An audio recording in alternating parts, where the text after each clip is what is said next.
ഓണം സദ്യ recipe സീരീസിലെ 4ാമത്തെ recipe ഓലൻ. സദ്യാ വിഭവങ്ങളിൽ പ്രത്യേകിച്ചൊരു വികാരമില്ലാത്ത കറിയെന്ന് പലരും കളിയാക്കി പറയുന്ന ഒരു ഐറ്റാണ് നമ്മുടെ ഓലൻ. പലയിടത്തും ഉപ്പ് പോലും ചേർക്കാതെയാണ് ഓലൻ ഉണ്ടാക്കുന്നതെന്ന് ഞാൻ കേട്ടിട്ടുണ്ട്. നമ്മളിവിടെ ഉപ്പൊക്കെ ചേർത്താണ് കേട്ടോ ഉണ്ടാക്കാൻ പോകുന്നത്. ഈ ഓലൻ്റെ കഷ്ണങ്ങൾ അരിഞ്ഞെടുക്കുമ്പോൾ ഉണ്ടല്ലോ, കനം കുറച്ച് ചതുര കഷ്ണങ്ങളായിട്ട് അരിഞ്ഞെടുക്കണം എന്നാണ് പറയുക. ഞാൻ എളുപ്പത്തിന് ഇതുപോലെ അങ്ങ് അരിഞ്ഞെടുത്തൂന്നേ ഉള്ളൂ. 1.5 കപ്പ് കുമ്പളങ്ങയാണ് കേട്ടോ എടുത്തിരിക്കുന്നത്. ഇതിലേക്ക് ഒരു തണ്ട് കറിവേപ്പിലയും 3 പച്ചമുളകുമാണ് കേട്ടോ ചേർക്കുന്നത്. ഇനി ഒരു 1/2 സ്പൂണിനടുത്ത് ഉപ്പും 1/4 ഗ്ലാസ് വെള്ളം കൂടെ ചേർത്ത് നമുക്കിതൊന്ന് വേവിച്ചെടുക്കണം. അപ്പോൾ വല്ലാതെ അങ്ങ് വെന്ത് ഉടഞ്ഞു പോവരുത്. ഈ ഒരു പരുവത്തിന് വെന്ത് കിട്ടിയാൽ മതി. ഏതാണ്ട് ഒരു 4-5 മിനിറ്റ് കൊണ്ട് നമുക്കിത് വെന്ത് കിട്ടും ഈ ഒരു പരുവത്തിന്.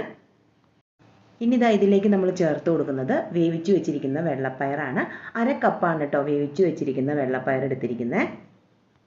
കുറച്ച് ഉപ്പിട്ട് കൊടുത്ത് വേണേ പയർ വേവിച്ചെടുക്കാനായിട്ട്. പയറോടെ ചേർത്ത് ഇതെല്ലാം കൂടെ നന്നായിട്ടൊന്ന് ഇളക്കി യോജിപ്പിച്ച് ഒരു 2 മിനിറ്റ് നേരം മീഡിയം ഫ്ലെയിമിൽ ഒന്ന് തിളയ്ക്കട്ടെ. കൂടുതൽ വെള്ളം ഉണ്ടെങ്കിൽ തീ കൂട്ടിയിട്ട് ആ വെള്ളം ഒന്ന് വറ്റിച്ചെടുക്കണേ. ഇനി ഇതിലേക്ക് തേങ്ങാപ്പാൽ ചേർക്കാം. നല്ല കട്ടിയുള്ള തേങ്ങാപ്പാൽ, 1/4 പാലാണ് ചേർക്കുന്നത്. ഒരു വലിയ തേങ്ങയുടെ പകുതി തന്നെ ഒരു 1/2 ഗ്ലാസോളം വെള്ളം ഒഴിച്ച് നല്ല കട്ടിക്ക് പിഴിഞ്ഞെടുത്ത പാലാണ്.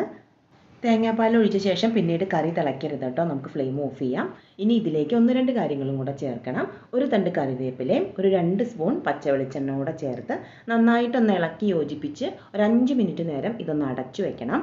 ഇങ്ങനെ നമ്മൾ ചെയ്യുമ്പോൾ ആ പച്ച വെളിച്ചെണ്ണയുടെയും കറിവേപ്പിലയുടെയൊക്കെ ആ ഫ്ലേവർ നന്നായിട്ട് കറിയിലേക്ക് ഇറങ്ങി കറിക്കൊരു പ്രത്യേക രുചി കിട്ടും.